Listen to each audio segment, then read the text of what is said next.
Sebelum kita berbicara tentang apa ya dunia diabetes dan apakah memungkinkan ya untuk berpuasa di bulan Ramadan, kita ulas dulu ya apa sih yang dilakukan di bulan Ramadan itu ibadah utamanya itu apa di bulan Ramadan. Ya, ibadah utamanya adalah puasa Ramadan tentunya ya. Nah, tentunya di bulan Ramadan ada juga ibadah-ibadah yang lain tentunya dan tapi pada spesial malam hari ini kita akan fokus untuk membahas tentang puasa Ramadan itu sendiri ya. Baik, secara bahasa puasa ini ya dalam bahasa Arab disebut syam. Nah, itu berarti menahan diri. Secara istilah puasa Ramadan berarti menahan diri tentunya ya secara syariat dari makan, minum, hubungan suami istri serta segala hal yang membatalkan puasa. Mulai dari terbitnya fajar ya pada waktu dimulai dari azan subuh hingga terbenam matahari ya azan maghrib ya tentu saja dengan niat karena beribadah semata-mata karena Allah Subhanahu wa taala.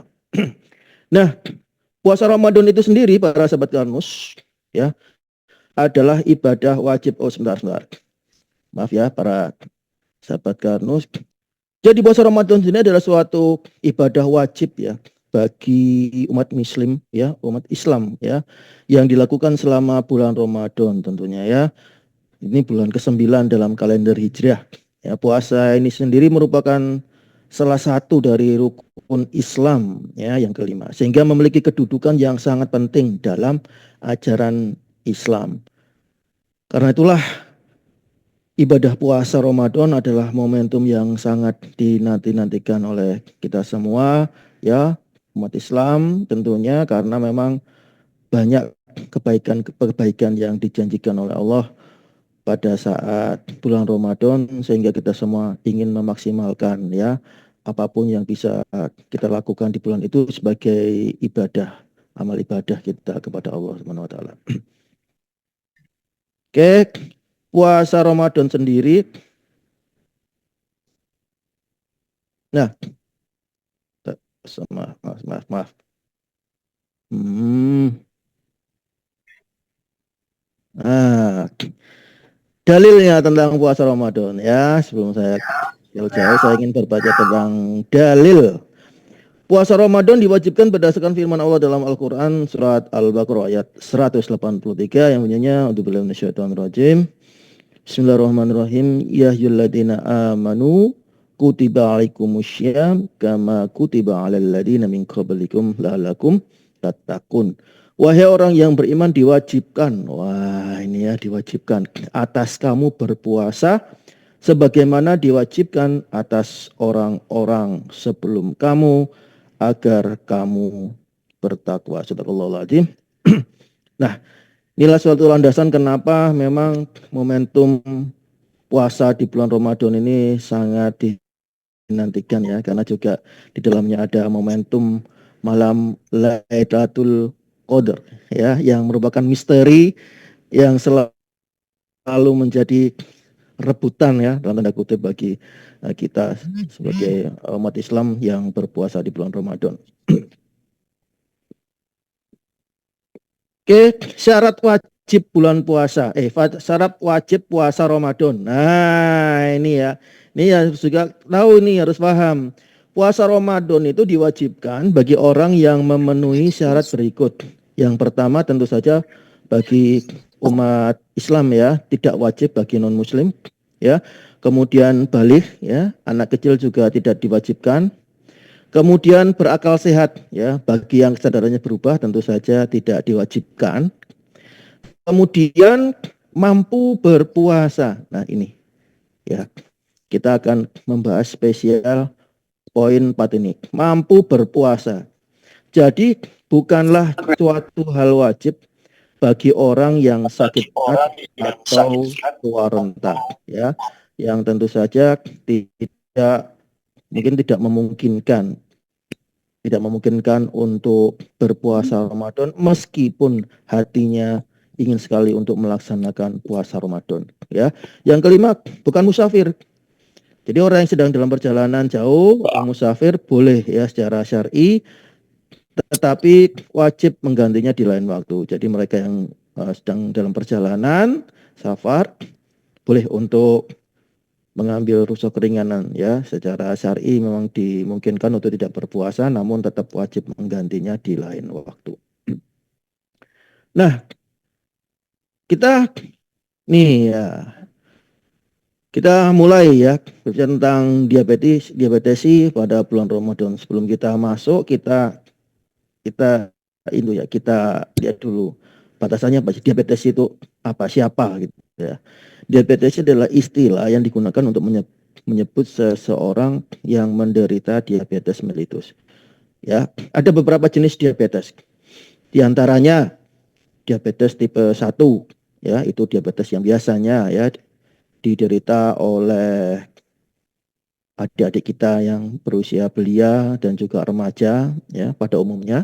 Itu kan disebabkan oleh gangguan autoimun ya. Diabetes tipe 1 disebut juga diabetes yang insulin dependent ya, karena memang pada kondisi ini memang pankreas sebagai pusat ya untuk memproduksi insulin ya, sel beta pankreasnya tidak bisa berfungsi, baik tidak berfungsi secara total maupun tidak berfungsi secara parsial, sehingga mereka-mereka yang penderita diabetes tipe 1 ini sangat tergantung dengan asupan insulin tentunya. Nah, kemudian berikutnya adalah diabetes tipe 2 atau disebut juga diabetes adult onset ya.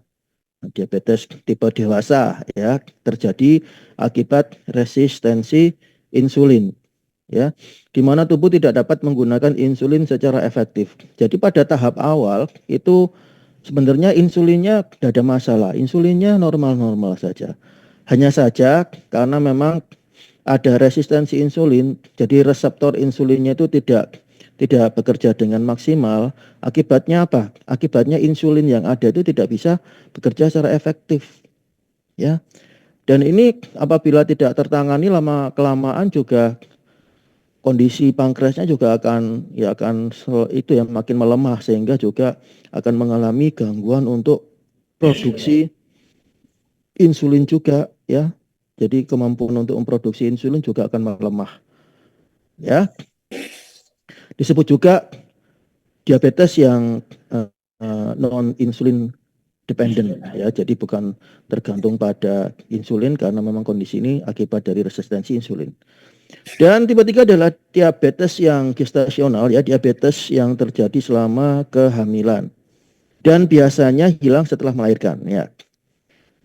Tetapi di sini akan meningkatkan risiko diabetes tipe 2 di kemudian hari ya, sudah tentunya ya. Dan juga ada diabetes tipe lain ya, untuk persentase kecilnya dan kita tidak bahas, kita skip aja. Oke, kita lanjut. Nah, kita akan membahas tentang dampak puasa pada diabetes ya. Kalau puasa itu dampaknya apa sih pada mereka yang menderita diabetes itu? Tentu saja ada dampak positifnya ya. Dampak positifnya apa? 1, peningkatan sensitivitas daripada insulin. Nah, ini ya. Jadi pada beberapa diabetes ya, terutama dengan diabetes tipe 2, puasa itu dapat meningkatkan respon tubuh terhadap insulin. Ya. Jadi resistensi insulinnya juga akan bisa menurun, sehingga apa? Insulinnya bisa bekerja lebih efektif. Ya, bisa teratasi. Dan akan membantu mengontrol kadar gula darah. Oke, ya. Baik, kemudian bisa menurunkan berat badan.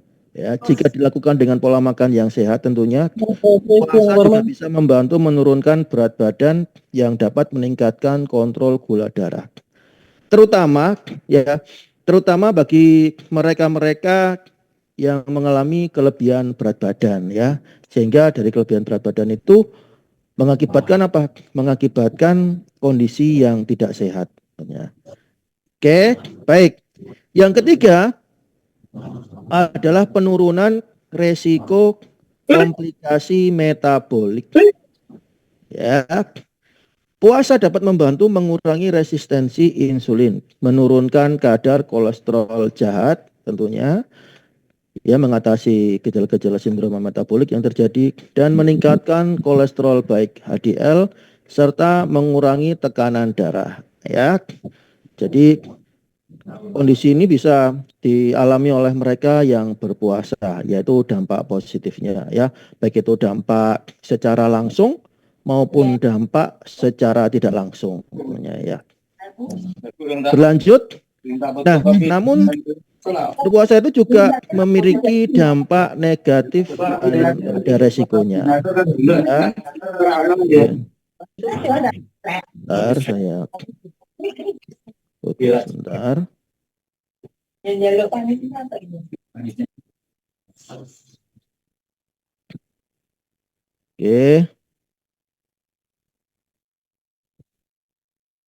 Oke, saya lanjut.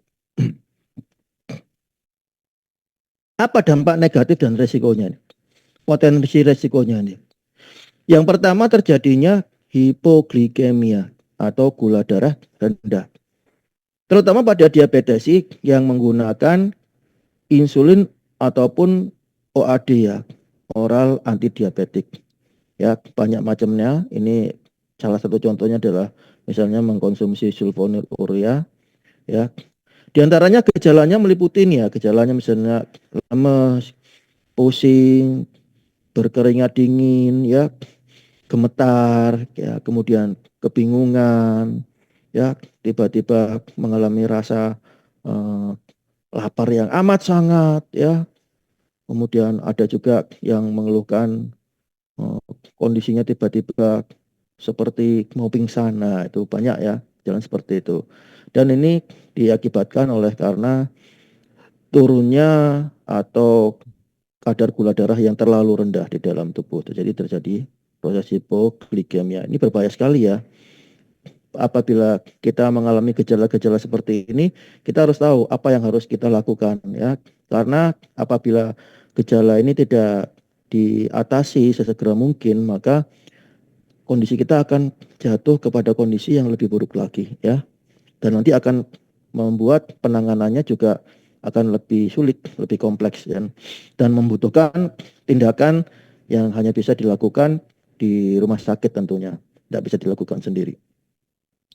Yang kedua, bisa terjadi hiperglikemia, gula darah yang tinggi. Ini terjadi apabila para diabetes itu tidak bisa mengontrol, ya, saat berbuka atau sahur, ya, makannya berlebihan, ya, tidak pilih-pilih jenis makanannya, ya, kemudian tidak membatasi jumlahnya, ya, atau jika menghentikan obat tanpa penyelesaian yang tepat, ya, tiba-tiba, wah, karena puasa udah biasanya mengkonsumsi obat, ya, asal aja ya obatnya dihentikan atau dikurangi dan sebagainya tanpa perhitungan yang tepat. Nah, ini kadar gulanya juga bisa nggak terkontrol, ya, bisa melonjak tinggi tentunya, sehingga ini harus diperhatikan juga, ya. Yang pertama, pengaturan tentang kebiasaan yang sebelumnya kita lakukan saat kita tidak berpuasa itu harus kemudian dikonversikan secara tepat, ya. Dan juga pada saat kita berpuasa itu, ya, ini memang itu, ya, memang godaannya mereka yang berpuasa itu apa? Yaitu lapar mata, ya. Katanya bahasa Maduranya your OS Schroeder, your mo, dengar-dengar gitu, ya. Jadi istilahnya itu mata kita itu lebih lebih itu, ya, lebih lebar, lebih luas daripada mulut kita.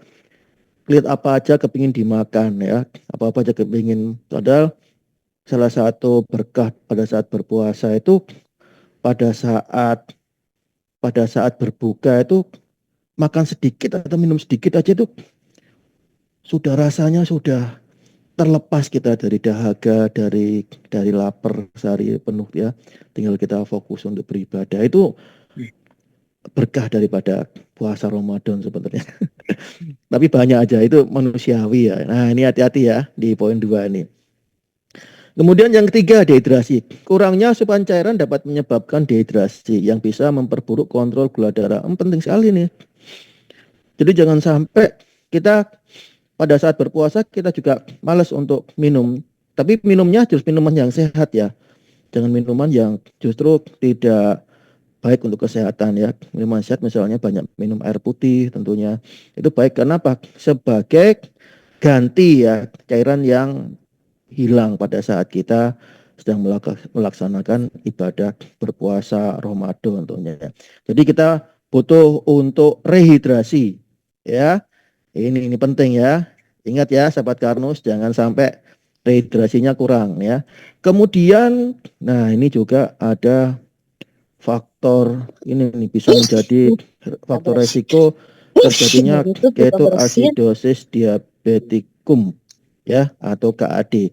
Ini adalah salah satu komplikasi akut dari diabetes yang sangat berbahaya sekali ya para sahabat Karnus ya. Memang jadi mereka-mereka yang kondisi diabetesnya sudah pada tahap lanjut harus berhati-hati ya. Jangan sembarangan. Karena apa? Karena jika tubuh kekurangan insulin itu bisa terjadi ketoasidosis diabetikum ya karena kondisi yang sangat berbahaya. Misalnya di situ terjadi kadar keton yang sangat tinggi sehingga keasaman tubuh akan semakin menurun dan akan menimbulkan bahaya-bahaya lain ya termasuk kedaruratan ini para sahabat kawan semua ya. Nah, biasanya ini diiringi gejala-gejalanya biasanya udah mual, muntah, nafasnya berbau buah ya, kelelahan ekstrim ya, terjadi dehidrasi yang sangat parah juga. Nah, ini ya yang harus menjadi perhatian bagi kita semua. Berlanjut. Nah, pertanyaannya, nah ini ya, masuk kepada pertanyaan, apakah diabetes bisa puasa Ramadan ya? Bisa nggak sih? Nah, ini yang harus dipertimbangkan ya. Pertimbangan bagi diabetes yang ingin berpuasa. Yang satu, ya, kita lihat tipe diabetesnya. Untuk tipe diabetes yang tipe satu itu memang sangat beresiko ya. Sangat-sangat beresiko untuk berpuasa sehingga memang tidak disarankan untuk berpuasa ya pada umumnya mereka yang menderita diabetes tipe satu. Nah, kalau yang diabetes tipe 2 sangat dimungkinkan untuk berpuasa tapi dengan catatan-catatan tentunya ya. Mereka yang terkontrol dengan baik ya, itu masih lebih memungkinkan untuk melakukan puasa tentunya daripada yang mereka yang kondisinya masih belum tertangani dengan baik ya. Nah, ini nanti kita bicarakan lebih dalam tentang diabetes tipe 2 yang termasuk golongan yang aman untuk berpuasa. Kemudian kita harus menyadari resiko dari komplikasi ya. Komplikasi dari kondisi diabetes yang berpuasa ya. Apa itu? Terjadi hipoglikemia tadi. Gula darah terlalu rendah. Karena apa? Ya karena tidak tepat ya. Puasa tapi tidak ngatur dengan tepat. Ya pokoknya puasa tidak makan, tidak minum gitu aja, tapi tidak diatur dengan tepat. Kalaupun dia mengkonsumsi obat-obatan juga obat-obatannya tidak diatur dengan tepat. Ya. Kemudian bisa terjadi hiperglikemia tadi ya, yang sudah saya bahas bahwa kalau kita berbuka kemudian tidak bisa menahan diri, makanannya akhirnya tidak sesuai ya. 3J-nya hilang, ya, jadwalnya hilang, pemilihan jenisnya hilang, ya, pengaturan jumlahnya hilang. Nah, akhirnya kita jatuh dalam kondisi hiperglikemia. Kemudian dehidrasi. Nah, ini penting juga. Jika kurang minum selama sahur dan berbuka ya berbahaya sekali ya. Dehidrasi jangan ini semua ini jangan diremehkan ya karena apa? Kondisi ini bisa jatuh ke dalam kondisi gangguan kesehatan yang lebih serius ya. Ya ini harus diperhatikan ya. Kemudian yang ketiga bagi para diabetes yang berniat untuk puasa di bulan Ramadan ini bismillah ya. Itu yang harus disesuaikan adalah obat atau insulin yang didapatkan ya. Harus ada penyesuaian obat atau insulin. Ya, dimungkinkan akan ada penyesuaian dosis obat oral maupun insulin ya. Gunanya untuk apa? Gunanya untuk mencegah gula darah turun secara drastis saat berpuasa. Ya, kemudian yang keempat, ini ya, boleh tentunya memungkinkan tentunya untuk berpuasa Ramadan, tapi yang paling bagus kita memiliki akses untuk senantiasa memantau kondisi gula darah kita, ya. Jadi harus rutin mengecek gula darah, terutama sebelum sahur, ya, siang hari, sebelum berbuka dan setelah berbuka dicek, ya. Tentunya juga tidak paranoid juga ya, tiap saat dicek itu ya enggak, ya. Tentunya pada saat-saat tertentu secara berkala kita pastikan kita bisa memantau kondisi gula darah kita. Baik ya. Berlanjut. Nah, penderita diabetes ya atau diabetesi yang ingin berpuasa ya itu harus memenuhi beberapa kriteria medis ya. Apa yang harus kita pastikan sebagai syarat utama kita berpuasa di bulan Ramadan? Apa yang harus diperhatikan? Satu ya. Nah, sebentar ya. Saya tutup dulu yang bocor. Oke. Ya, ini menurut IDF DAR ya. Jadi International Diabetes Federation Diabetes and Ramadan Guidelines ya. Tingkat resiko diabetes. Ya. Resikonya, nah ini kita bahas yang resikonya sangat tinggi. Ya, kalau resikonya sangat tinggi, ini tidak dianjurkan untuk berpuasa. Ya, ingat kalau resikonya sangat tinggi, maka ini tidak dianjurkan untuk berpuasa. Siapa yang tidak dianjurkan untuk berpuasa? Ya, yaitu penderita yang mungkin mengalami beberapa kali ya, mengalami hipoglikemi ya. Ini mengalami hipoglikemia berat dalam 3 bulan terakhir sebelum Ramadan. Awas itu ya. Nggak boleh memaksakan diri ya. Tidak boleh memaksakan diri. Awas ya untuk kondisinya ya. Kita harus waspada terhadap kondisi kita. Jadi waspada terhadap risiko-risiko yang apabila kita memaksakan diri tanpa perhitungan tentu akan berakibat sesuatu yang tidak kita inginkan ya tentunya. Kemudian hiperglikemia berat ya, sebelum Ramadan gula darahnya 300. Wah, ini termasuk tinggi nih ya. Jadi memang tidak disarankan untuk berpuasa, tapi maksudnya kalau nggak berpuasa itu ya penanganan. Kalau nggak berpuasa tapi juga nggak menangani kondisinya ini ya sama aja. Maksudnya di sini kalau ada hiperglikemia berat, gula darahnya lebih dari 300, ya segera ditangani maksudnya, ya segera ditangani. Supaya apa? Kondisi ini bisa tertangani, normal kembali ya. Dan kemudian ada riwayat KAD, ketoasidosis diabeticum, atau hiperglikemia hiperosmolar baru-baru ini. Dua-duanya ini adalah suatu kondisi komplikasi akut ya diabetes ya. Kemudian mengalami komplikasi kronis yang parah seperti apa? Gagal ginjal, penyakit jantung ya. Apalagi bisa menyebabkan apa ya? Stroke misalnya atau retinopati dan sebagainya itu termasuk komplikasi kronis ya yang parah itu termasuk kondisi yang tidak dianjurkan untuk berpuasa. Kemudian diabetes tipe 1 yang tidak terkontrol ya sulit memang untuk bagi mereka yang diabetes tipe 1 ini untuk bisa benar-benar itu ya bebas ya daripada insulin itu. Jadi memang kalau diabetes tipe 1 memang kebanyakan juga disarankan untuk tidak berpuasa ya, dianjurkan tidak berpuasa. Kemudian sedang sakit atau mengalami infeksi berat, ya tentu saja ya bagi mereka yang diabetes yang sedang sakit ya tidak disarankan untuk menjalani berpuasa ya karena bisa berbahaya. Ya. Kemudian wanita hamil dengan diabetes ya sudah pasti ya karena wanita hamil termasuk mereka-mereka yang disarankan untuk tidak berpuasa. Berlanjut. Nah, ini ya. Ya. Kemudian resiko yang ini tinggi boleh berpuasa dengan catatan ya. Apa ini? Diabetes tipe 2 dengan kontrol yang kurang baik, misalnya HbA1c-nya masih lebih dari 8. Ya. Kemudian menggunakan insulin atau obat yang bisa menyebabkan hipoglikemia. Ya. Mereka yang mengkonsumsi obat OAD ya, obat antidiabetikum maupun insulin itu sudah pasti resiko hipoglikemianya tinggi itu, ya. Jadi memang harus benar-benar diperhatikan ya, ya.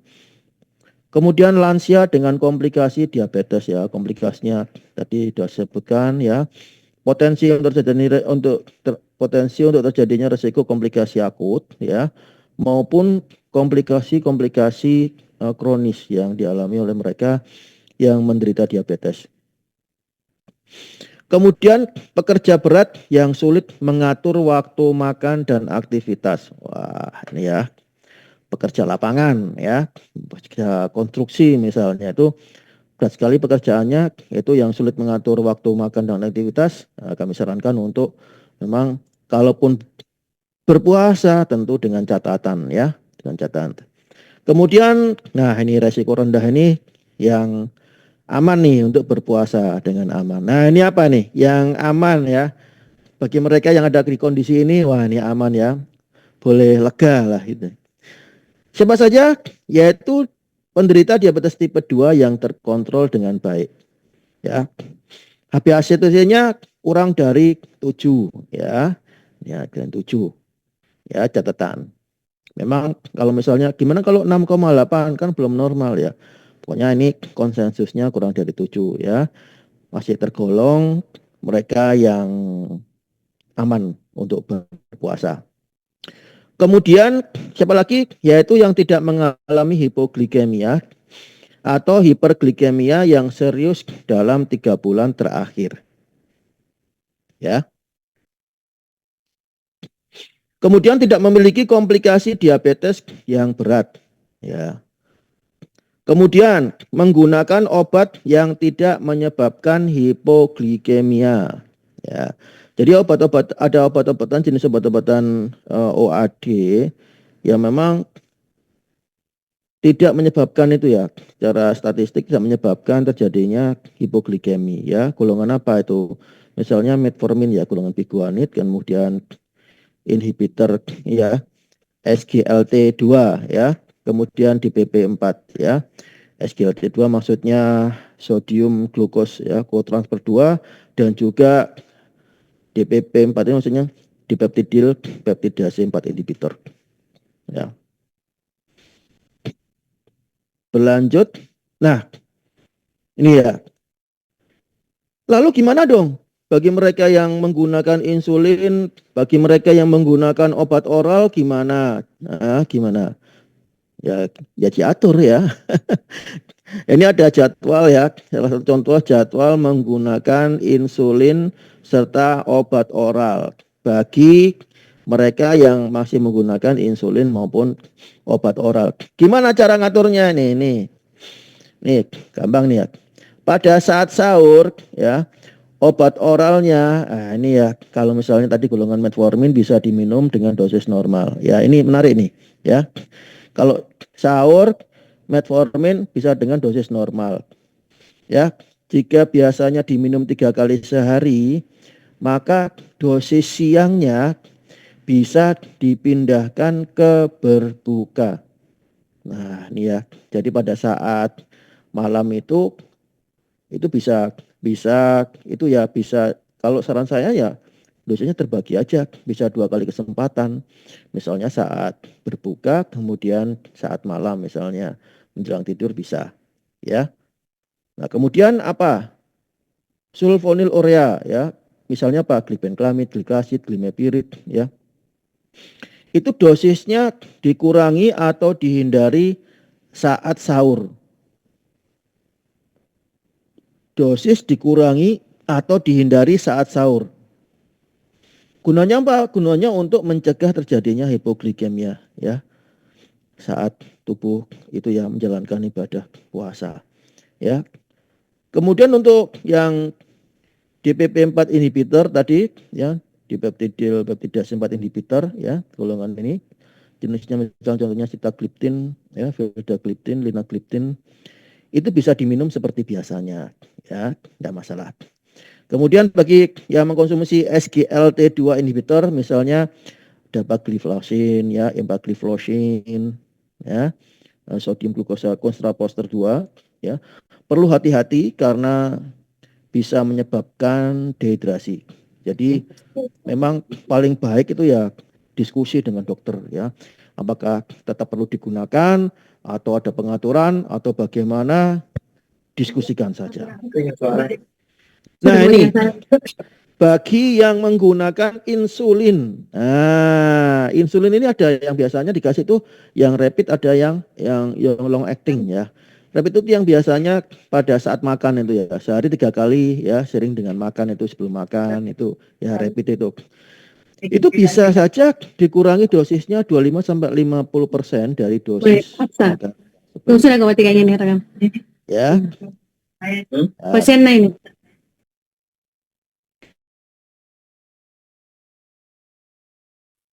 Lanjut. Nah, yang basal, yang long acting,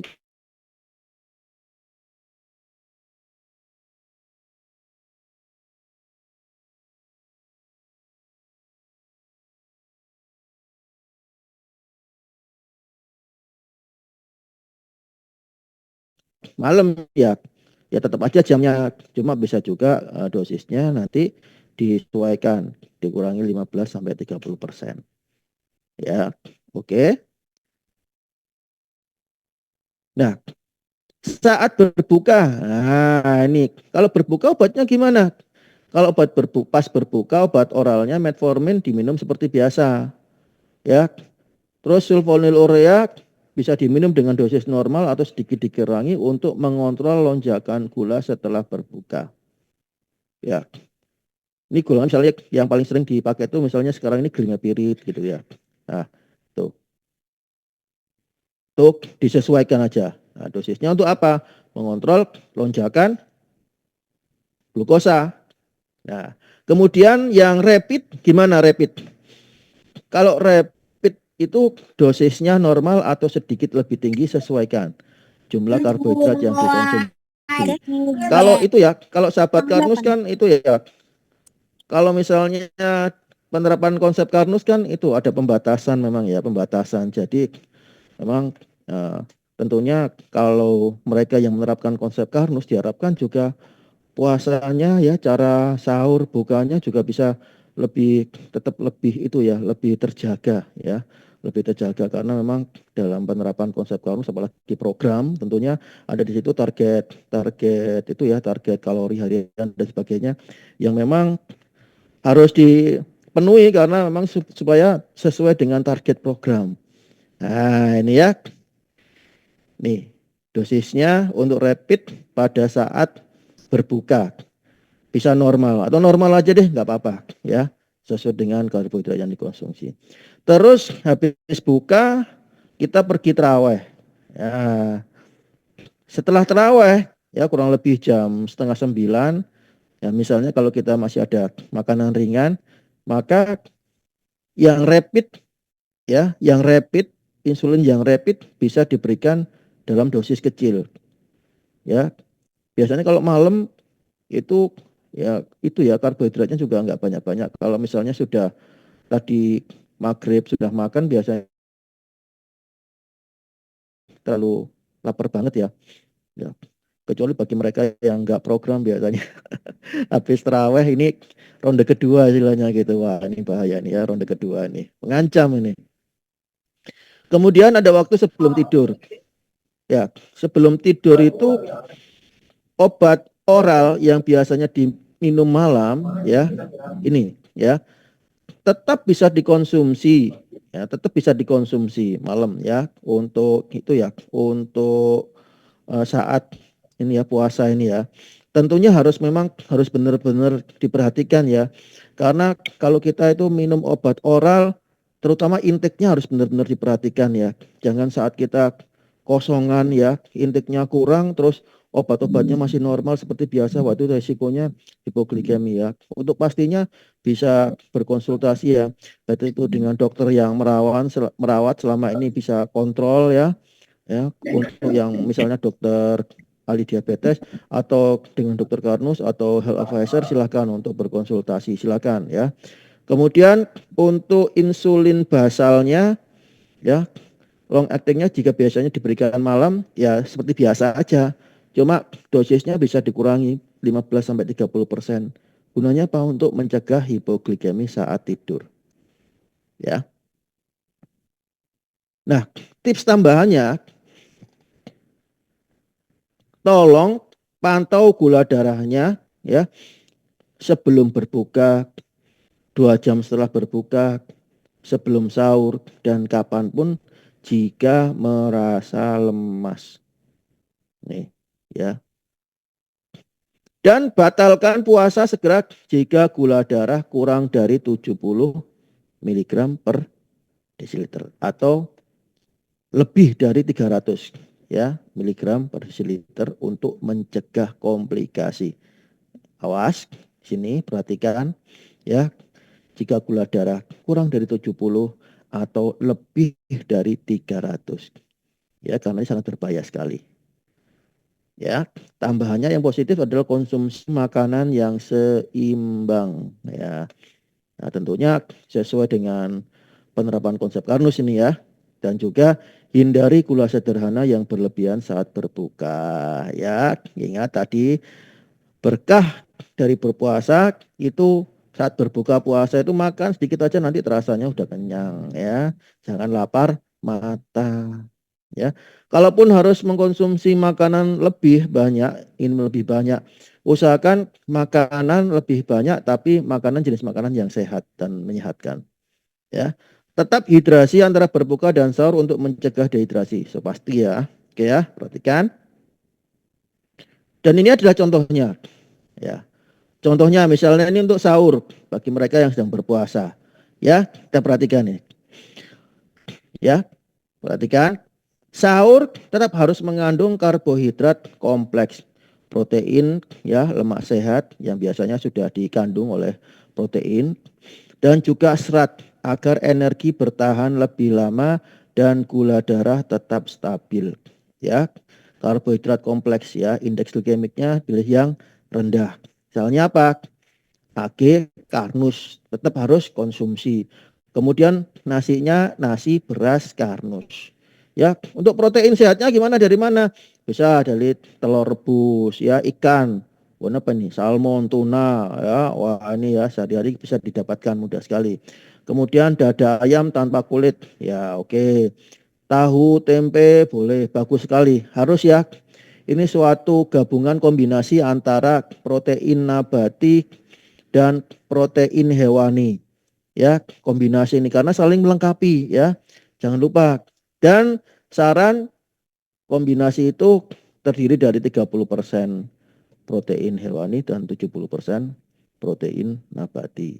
Nah, kemudian serat tinggi untuk menahan apa? Menahan menahan lapar ya, serat tinggi untuk menahan lapar. Apa ini?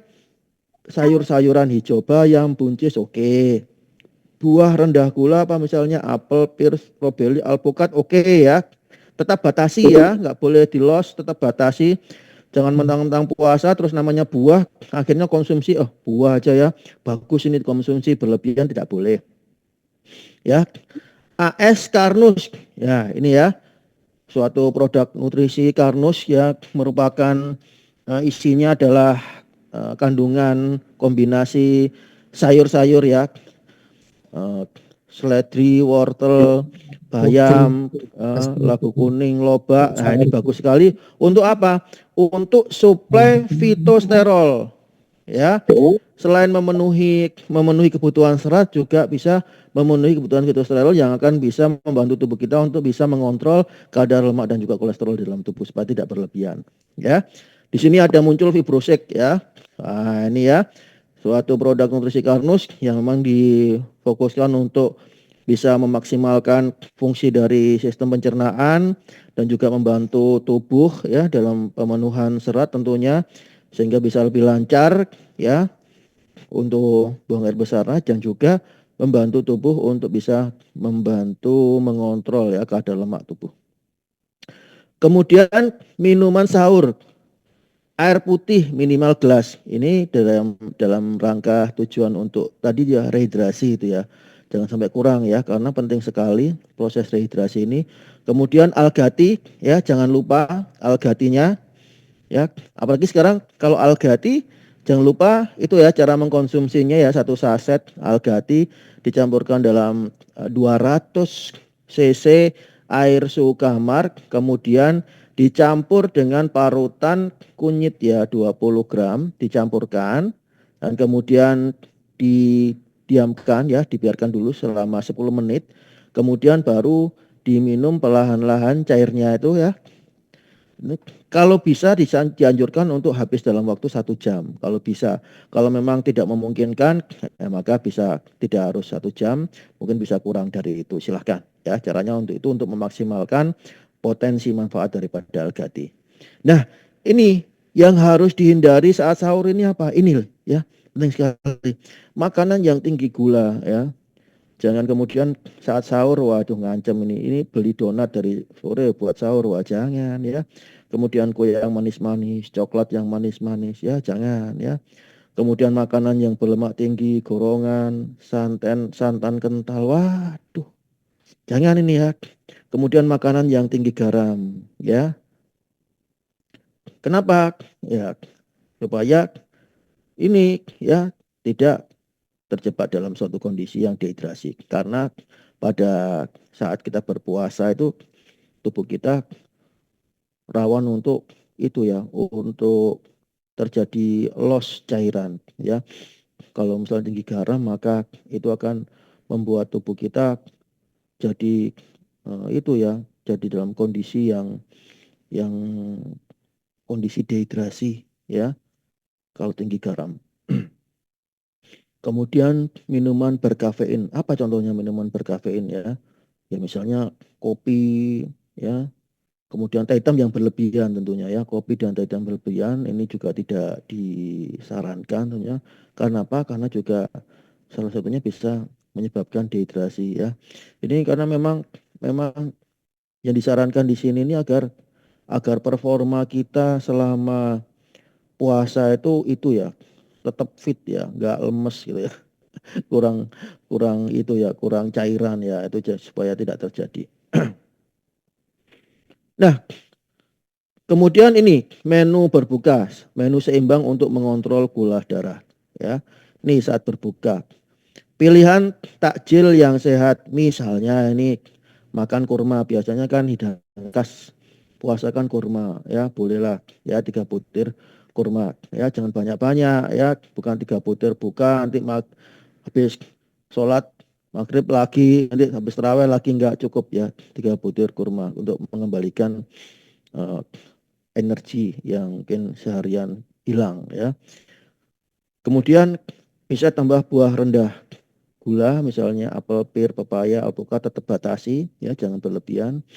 Kemudian minum berbuka yang sehat bisa dengan air putih hangat ya, 2 gelas untuk hidrasi. Kemudian jus tanpa gula ya, tentunya jangan juga berlebihan. Kalau misalnya sudah jus ya jangan, buahnya enggak. Kalau sudah buah ya jangan jus ya. Ya paling bagus ini ya air putih hangat ya, kombinasi dengan 3 kurma misalnya gitu ya. Kemudian bisa juga air kelapa asli ya 1 gelas ya. Hindari saat berbuka minuman manis ya, es teh, sirup, soda, minuman kemasan. Wah ini ya, minuman kemasan ini salah satu yang sebenarnya harus kita hindari karena apa? Menjadi faktor resiko masuknya hal-hal zat-zat senyawa yang bisa memicu terjadinya proses yang tidak sehat yang merugikan pada tubuh kita ya. Kemudian makan berat langsung, nasi putih, mie, roti putih. Karena apa? Karena bisa menyebabkan lonjakan gula darah ya. Kemudian gorengan dan makanan tinggi lemak. Wah, ini memang lazimnya mereka yang puasa biasanya tradisinya ya. Tradisi ini ingat ya, tradisi bukan berarti sesuatu yang benar ya. Tradisinya ya. Mungkin mulai saat ini kita harus mulai juga mengedukasikan tradisi yang benar ya, yang sehat menyehatkan ya. Jadi gorengan dan makanan tinggi lemak ini hati-hati ya. Kemudian, nah ini makan utamanya ya karbohidrat kompleks. Apa ini? Agikarnus ya. Kemudian mengawali, kemudian makannya dengan nasi beras karnus. Ada protein di situ, ada ikan ya. Ikan ya, jangan ikan panggang, maaf tadi ikan panggang. Ikan ya, kemudian ayam tanpa kulit, tahu tempe ya. Ikan paling paling bagus cara memasaknya memang dikukus, direbus ya, dipepes, di sayur ya. Yang panggang, asap bakar, goreng dan sebagainya diminimalkan. Sayuran tinggi serat, bayam, brokoli, wortel ya, boleh ya. Bayam, wortel. Kemudian minumannya jangan lupa algati ya, algati setiap saat untuk menemani puasa Anda ya. Kemudian setelah taraweh ini jika masih lapar loh ya. Kalau misalnya nggak lapar ya nggak usah gitu ya. Jadi ada snack ringan seperti yogurt tanpa gula, edamame, telur rebus ya. Minumannya TF3D ya.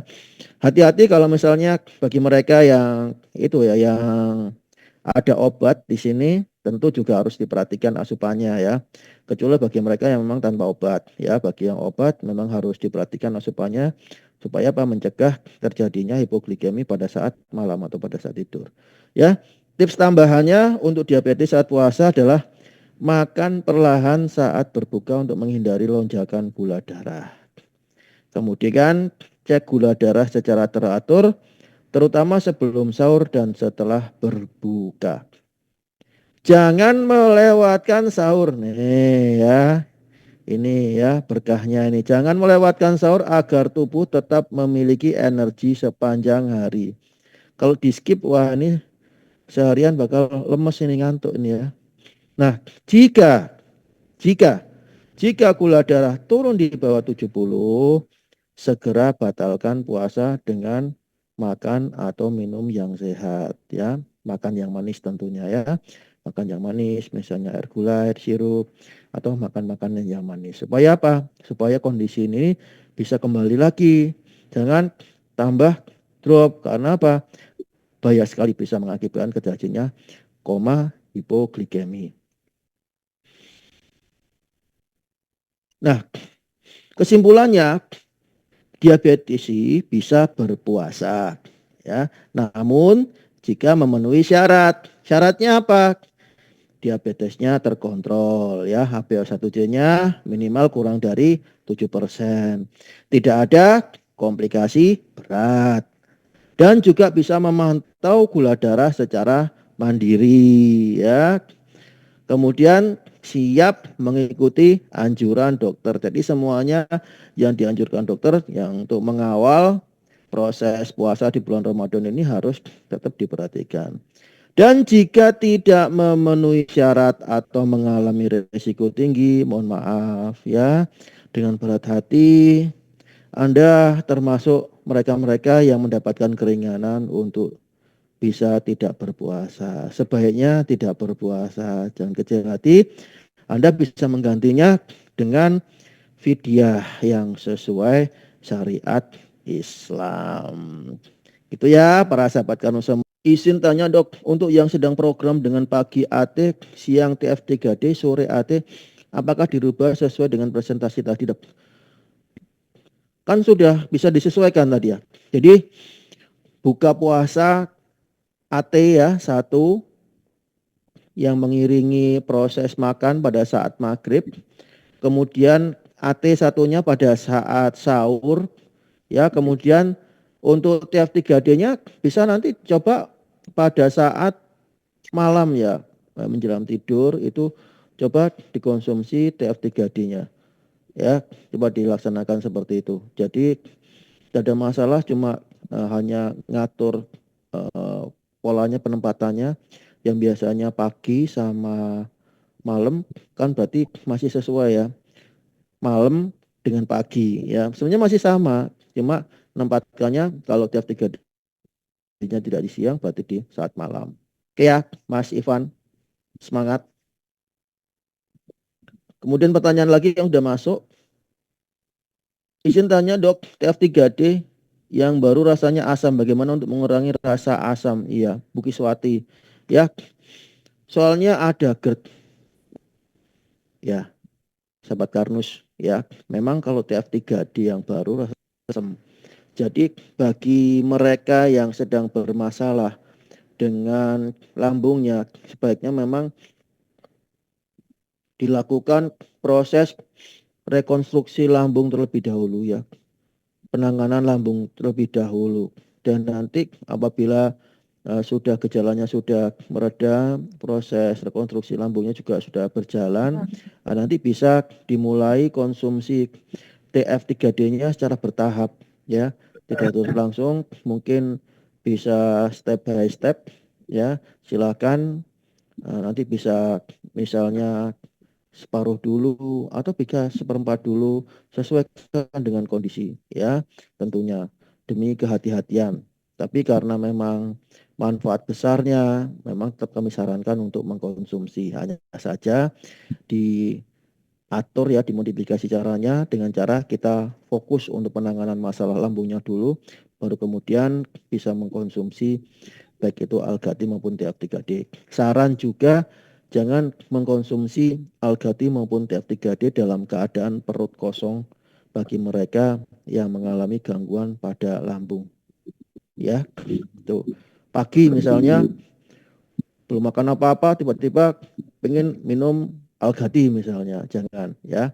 Sebaiknya kami sarankan dikonsumsi tetap pada saat perut sudah terisi. Oke.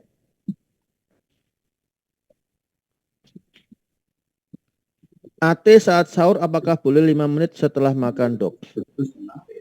Boleh. Ya. Ya enggak tahu. Saran 30 menit setelah makan itu sebenarnya semata-mata untuk bisa memaksimalkan proses pencernaan yang sudah berlangsung, yang masih berlangsung di dalam lambung. Apa itu? Supaya lebih memaksimalkan, baru kemudian 30 menit kemudian baru mengkonsumsi Algati. Tapi kalau misalnya satu dan lain hal, maka kita harus cepat-cepat ya balapan, sehingga harus 5 menit setelah makan mengkonsumsi Algati. Apakah boleh? Boleh ya, tidak ada masalah ya.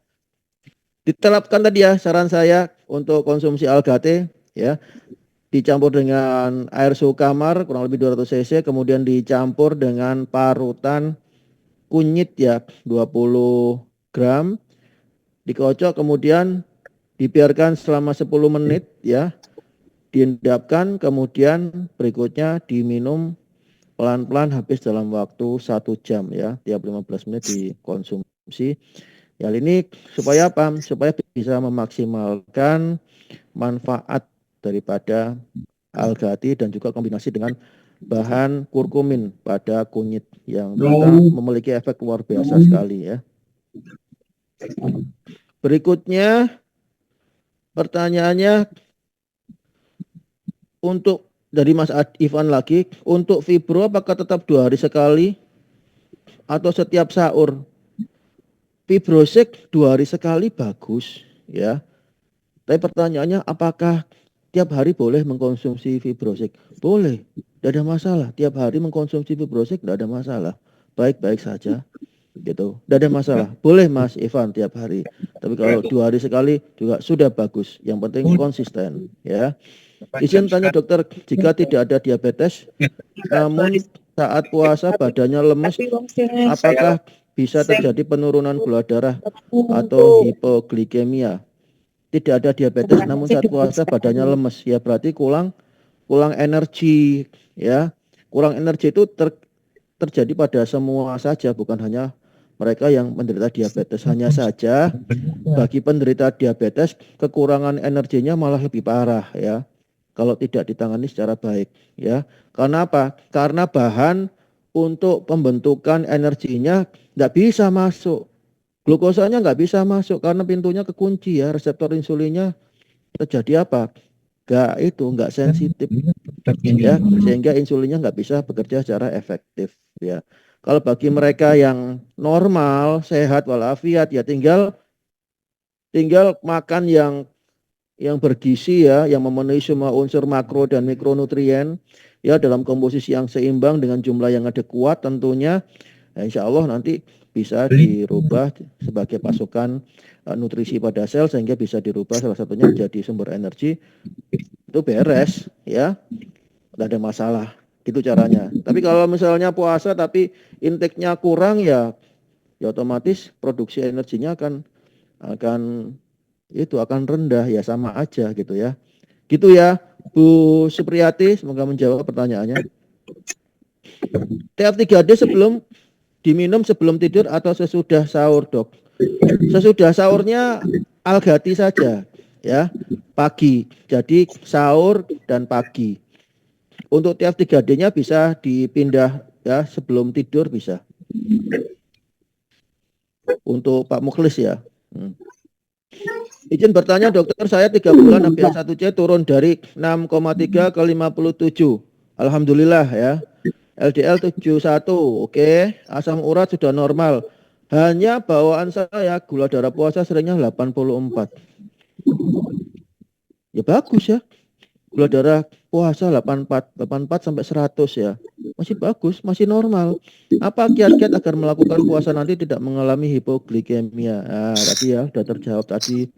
Jadi diatur tetap intake-nya harus sesuai ya. Apalagi kalau misalnya masih mengkonsumsi obat OAD, obat antidiabetik, ataupun masih mendapatkan insulin, maka nggak boleh sembarangan ya. Terutama bagi mereka yang masih harus terus obatnya, maka intake-nya harus diperhatikan. Tentu nggak boleh kekurangan, tentu harus dalam jumlah yang cukup, tapi juga jangan berlebihan ya. Jangan berlebihan, cukup, tapi juga jangan kekurangan. Oke, jadi sudah saya paparkan tadi cara mengkonsumsinya, baik itu untuk sahur dan juga berpuasa dan juga makan setelah misalnya sholat tarawih tadi. Dari Nadif Haiba ya, Mas ini ya, Nadif. Saya Yuni, oh itu ya, ses ini ya. Saya Yuni, ada diabetes, Dok. Oke. Baru coba paket agat sama berasnya. Oke. Mencoba nutrisi agat, berarti yang dikonsumsi AG, AT, dan beras karnus. Apa ada produk lain, Dok, yang perlu saya konsumsi? Kalau saya sarankan ikut program aja, program diabetes ya. Program diabetes awal dan nanti berikutnya adalah program diabetes lanjutan. Ya, supaya apa? Supaya di program ini bisa diterapkan penerapan konsep karnus secara intens ya. Ya, jadi apa? Jadi di situ nanti ada proses pemanduan dan juga pemantauannya. Pemanduannya dengan apa? Yang pertama dia ada buku petunjuknya. Ya, ada buku petunjuknya, tinggal baca, ngikutin petunjuk program, ya semuanya ada di situ. Apa yang harus dilakukan, semuanya pengaturan pola minum makan harian, aktivitas-aktivitas yang harus dilakukan sehari-hari, kemudian nutrisi yang harus dikonsumsi, makanan yang harus dibatasi, makanan yang harus dihindari, dan semuanya sudah ada di situ. Ya, bagaimana melakukan pemeriksaan mandiri, bagaimana caranya mengisi pada algoritma robot, semuanya ada di situ. Ya, pemanduan. Kemudian pemanduan kedua dilakukan dengan cara diawasi dan didampingi oleh dokter dan juga advisor serta admin program yang memerlukan seorang nutrisionis ya. Nanti dapat juga sesi konsultasi baik itu dengan dokter dan health advisor, dan moga dimanfaatkan. Tujuannya apa? Tujuannya agar bisa melaksanakan program ini secara maksimal. Dan kalau program ini sudah dilakukan secara maksimal, diharapkan hasilnya juga bisa maksimal. Ya, nah itu pemanduannya. Nah, nanti progresnya bisa dilihat pada Karnuspot ya. Program ini dilengkapi dengan aplikasi Karnuspot, di mana dari data-data pemeriksaan parameter metabolik yang sifatnya dinamis yang dianjurkan untuk dilakukan pemeriksaan mandiri, kemudian datanya dimasukkan pada algoritma Karnuspot, dan nanti setelah dimasukkan maka akan dirubah menjadi data-data yang sifatnya informatif ya, real time tentang kondisi metabolisme pada saat itu. Dan apabila memanfaatkan robot ini dalam jangka waktu yang misalnya sebulan, 2 bulan, 3 bulan, maka akan tampak di situ perkembangannya, progresnya. Nah, nanti akan bisa dilihat apakah kondisinya progres, kondisinya stuck, atau kondisinya menurun, itu tampak di robot itu. Dan itulah kenapa kalau mengikuti program ini saya sarankan ya sudah sekalian ya harus dimaksimalkan ikut program. Mereka-mereka yang menderita sakit, jika kami sarankan, tentu saran terbaik kami mengikuti program. Ya, jangan ragu-ragu. Lalu gimana caranya ikuti program? Gampang, tanya aja pada Mitra Karnus yang tadi ngajak untuk join di acara ini, atau langsung kontak hotline Karnus Care ya untuk entah itu informasi, konsultasi maupun pendaftaran program. Di mana? Di kos eh entro enter apa itu entrosol Entrasol. entrasol gold. Nah, itu bolehkah yang terutama untuk suami ya minum tambahan susu diabetasol? Soalnya eh, suami yang ikut program ini apa ya untuk menahan lapar itu susah dok, makanya sering gagal, Ya, gula ya, darahnya masih tinggi. baik, Bolehkah baik, itu dok? baik. Pertanyaan yang menarik ini ya. Jadi begini, pertanyaan tadi pernyataan belum tertib, ya ditertibkan aja Bu. Ya, gini ya. Ini juga bagi para para sahabat Kanus yang lain. Bagi yang terjadi pada ibu dan suami ini adalah mungkin sebagian besar dialami oleh para peserta yang lain. Jadi bukan ibu sendiri, bapak yang mengalami. Semuanya hampir mengalami segitu. Terutama bagi tahap-tahap awal ya, fase adaptasi. Banyak yang seperti itu. Aduh, ini kalau seperti ini, saya lapar ini, lemes ini seharian, gitu. Tapi kadang-kadang antara saya cuma memotivasi agar coba diikuti dulu lah. Kalau misalnya ada penyesuaian ya diminimalkan penyesuaiannya itu. Karena memang kalau kalau bisa langsung ideal ya bagus, tapi jarang sekali terjadi sehingga semuanya hampir semuanya memerlukan suatu proses. Dan begitu proses itu sudah dilalui 1 bulan, 1 bulan setengah, mereka sudah bisa beradaptasi. Dan saat itulah yang dirasakan oleh mereka hal yang positifnya saja. Sehingga ada beberapa peserta yang sekarang ini sudah tidak aktif ya program secara intens, tapi masih menerapkan program itu ya, apa yang digariskan sama program itu sampai sekarang. Karena merasa dengan melaksanakan itu dia tubuhnya fit gitu loh. Fit itu yang kita tuju. Karena semakin lama tubuh kita dalam keadaan fit, insya Allah tubuh kita kan semakin sehat. Tapi kalau kondisi fit itu jarang terjadi kita alami, maka ya berarti kondisi kita sedang tidak baik gitu, metabolisme kita tidak baik ya. Termasuk untuk ibu dan suami. Kalau masih dalam tahap program, program itu ada target, Bu ya. Misalnya untuk kalori kita target untuk program itu di 1.500 sampai 1.800-an lah. Itu semua kita perhitungkan. Dan makanan-makanan yang berpotensi untuk menambah jumlah kalori itu kita minimalkan. Ya, termasuk untuk konsumsi susu apapun jenisnya itu kita perhitungkan. Ya, kita perhitungkan. Jadi kalau saran saya selama program ya sebaiknya ngikuti aja apa yang digariskan pada petunjuk program. Ya sementara aja. Ya anggap aja program ini ada sesuatu hal yang dilaksanakan secara khusus, nanti dilihat hasilnya. Harapannya kalau bisa maksimal sesuai dengan petunjuk dan panduan program, nanti hasilnya juga bisa lebih maksimal. Begitu harapannya, Ibu. Jadi kalau bertanya, bolehkah minum susu dan lain sebagainya itu yang memang khusus untuk penderita diabetes? Kalau saya sarankan fokus untuk apa yang sudah digariskan di program. Karena apapun itu baik susu atau apapun itu yang mengandung kalori kita kita hitung benar ya. Tujuannya tadi itu ya seperti tadi itu juga pertanyaan dari Pak Sogi tadi. Gunanya apa? Itu istilahnya membatasi asupan kalori yang berlebih sehingga apa? Kalori yang disediakan ya terutama dari beras karnus itu kalori itu maka bisa dimanfaatkan untuk memberikan energi bagi proses namanya proses beta oksidasi. Jadi proses pembakaran lemak-lemak di dalam tubuh. Baik itu depo lemak maupun lemak yang sudah dalam kondisi tubuh kita sudah membentuk plak aterosklerosis, semuanya juga itu memerlukan energi yang berasal dari situ dan itu harus dibatasi. Kalau enggak, nanti maka energinya dari situ dipakai sehingga pembakaran lemaknya nggak akan maksimal. Sehingga yang dipakai adalah energi langsung itu yang bisa didapatkan glukosa dari misalnya susu dan sebagainya, karbohidrat dan sebagainya. Ya, apalagi apapun itu susu tetap mengandung kalori. Ya.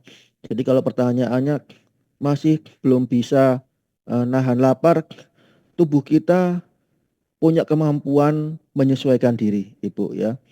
Yang kita lakukan ini bukan dalam rangka penyiksaan ataupun membuat kondisi malah tambah sakit atau merusak. Ya, ada perhitungannya sesuai dengan kemampuan fisiologis tubuh kita, sesuai dengan angka kebutuhan gizi harian dan sebagainya sudah kita hitung dan tubuh kita memiliki kemampuan. Misalnya gini, kalau ibu sekarang ini makannya lebih sedikit, biasanya makannya misalnya 2 piring ya. Sekarang ini ibu saya suruh makan setengah piring, maka mustahil ibu kenyang. Pasti akan ibu malam pasti akan gelisah itu, lapar, gulung-gulung, nggak bisa tidur dan sebagainya. Ya, tapi apabila proses itu sudah ibu jalani misalnya 3-4 hari, ya, kemudian 1 minggu, maka tubuh akan bisa menerima bahwa intake-nya cuma setengah piring dari yang biasanya 2 piring, setengah piring itu. Kemudian apabila kemudian ibu terbiasa dengan mengkonsumsi makanan setengah piring selama 2 bulan misalnya, kemudian ibu saya suguhi 2 piring, maka ibu nggak akan bisa menghabiskan yang 2 piring. Karena ibu kebutuhannya sudah terbiasa yang setengah piring. Tapi sekali lagi, begitu ibu saya suruh makan 2 piring 3-4 hari 1 minggu kemudian, ibu akan terbiasa lagi untuk makan 2 piring. Kalau saya kasih setengah piring lagi, maka mustahil untuk langsung bisa menerima. Tapi tubuh kita akan menyesuaikan dengan kondisi itu.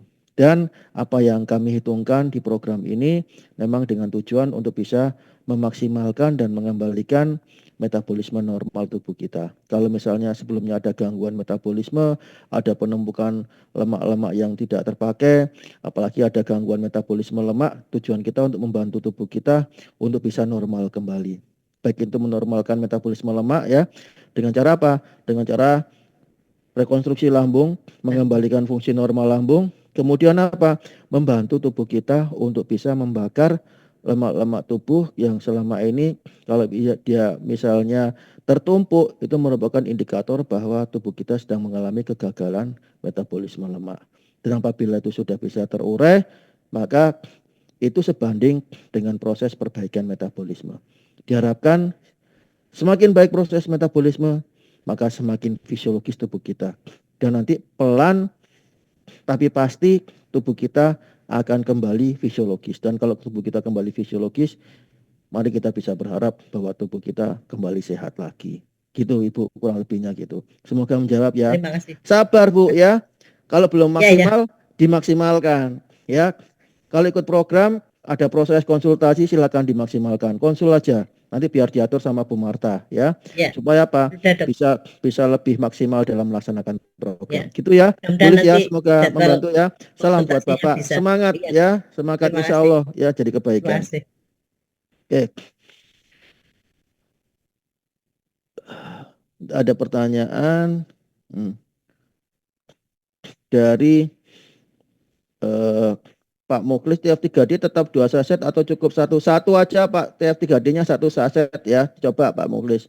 Terus Bulis juga tanya, Dok, berapa jarak waktu antara konsumsi Karnus dengan minum obat? Ya paling ideal kalau bisa minimal setengah jam boleh ya.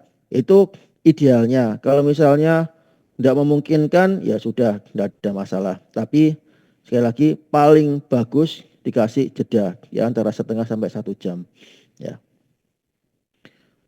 Oke, sudah terjawab semua dan sudah malam ya. Saya pikir insya Allah ya kita sudah sedikit ya mendapatkan gambaran tentang bagaimana besok kita memasuki bulan Ramadan, dan bagi yang ternyata termasuk dalam mereka-mereka yang alhamdulillah masih aman untuk melaksanakan puasa Ramadan. Saya ucapkan selamat dan marilah kita memasuki bulan Ramadan dengan maksimal ya, menyiapkan lahir batin ya, lahir batin dan apalagi ya, pokoknya apapun segala daya upaya yang kita bisa lakukan untuk bisa memaksimalkan menyambut Ramadan ini kita berikan ya. Kita bisa berpuasa dengan maksimal, bisa beribadah dengan maksimal. Dan bagi yang termasuk dalam kondisi yang memang tidak disarankan untuk berpuasa, jangan berkecil hati ya. Niat untuk bisa berpuasa itu sudah dicatat oleh Allah. Yang memberikan keringanan itu bukan kita, yang memberikan itu keringanan itu yang menyuruh untuk beribadah. Allah yang memberikan keringanan ya. Bagi mereka yang sedang diuji dengan sakit, ujian sakit itu merupakan parameter. Kalau kita berhasil menjalani ujian sakit itu nilainya sama dengan kita itu berpuasa Ramadan. Karena apa? Karena memang di situ yang dinilai adalah keikhlasan keriduan kita dalam menjalankan apa yang diperintahkan oleh Allah gitu ya. Dan di situ juga sudah masuk ya, niat kita untuk berpuasa ya. Jangan sedih, gundah, gelisah, kita fokus untuk perbaikan kondisi. Insya Allah ya, kita semua dipertemukan dengan Ramadan yang berikutnya. Nanti pada saat itu kita sudah dalam kondisi yang diharapkan bisa lebih siap untuk bisa mengikuti puasa Ramadan sebagaimana yang dijalani oleh saudara-saudara kita yang dalam kondisi yang sehat tentunya ya.